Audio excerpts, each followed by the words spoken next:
మొట్టమొదటిగా మూడవ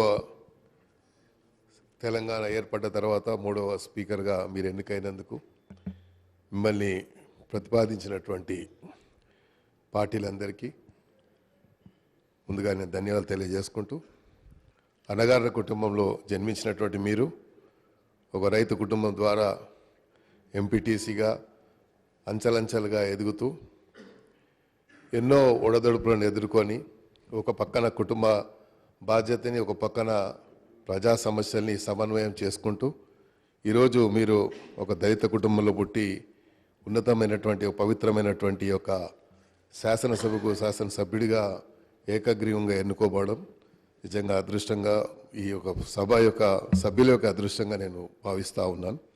అదే కాకుండా మనం కూడా మంత్రిగా కలిసి పనిచేశాం, యువజన కాంగ్రెస్లో ఎన్ఎస్యూఏలో కలిసి పనిచేశాం.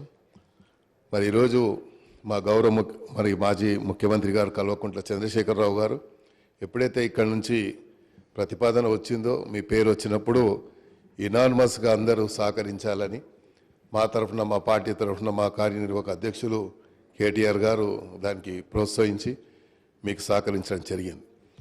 ఇప్పుడే మీ సహచార మిత్రులు చెప్పారు, యాదయ్య గారు అపూర్వ సోదరులు కూడా మహాత్మా గాంధీ గారు కూడా ఇటే చూస్తున్నారు. కాబట్టి మీరు ఎక్కువ ఇక్కడ చూసే ప్రయత్నం చేస్తే ప్రజా సమస్యల మీద ఎక్కువ మనం మాట్లాడుకునేటువంటి అవకాశం ఉంటుంది.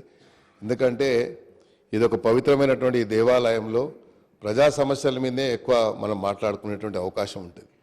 కానీ దీనికి మళ్ళా మనం లేనిపోని వాదనలకు పోయి ప్రజా సమస్యల్ని ప్రక్కదో పట్టే విధంగా మనం ప్రవర్తించకుండా సహకరించాలని నేను కోరుకుంటూ, అదేవిధంగా దళిత కుటుంబాలకి నిజంగా గతంలో బట్టి విక్రమ గారు ఇక్కడ ఉప సభాపతిగా పనిచేశారు.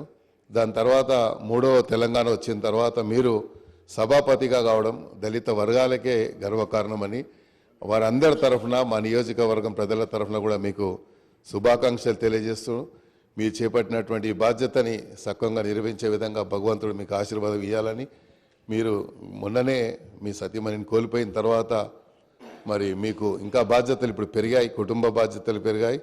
ఈ యొక్క పవిత్రమైనటువంటి దేవాలయంలో ఉన్నటువంటి కుటుంబ బాధ్యతలు కూడా మీ మీద ఉంది. కాబట్టి ఈ రెండు కూడా సమన్వయం చేసుకుంటూ అందరికీ సరైనటువంటి అవకాశం ఇచ్చి ఈ సభ గౌరవాన్ని కాపాడడానికి మా వంతు బాధ్యతగా మేము తప్పకుండా ఒక నిర్మాణాత్మకమైనటువంటి పాత్ర పోషిస్తామని కూడా ఈ సందర్భంగా తెలియజేసుకుంటూ ఈ అవకాశం ఇచ్చినటువంటి మీకు అదేవిధంగా మరోసారి మీకు శుభాకాంక్షలు తెలియజేస్తాం. Thank you.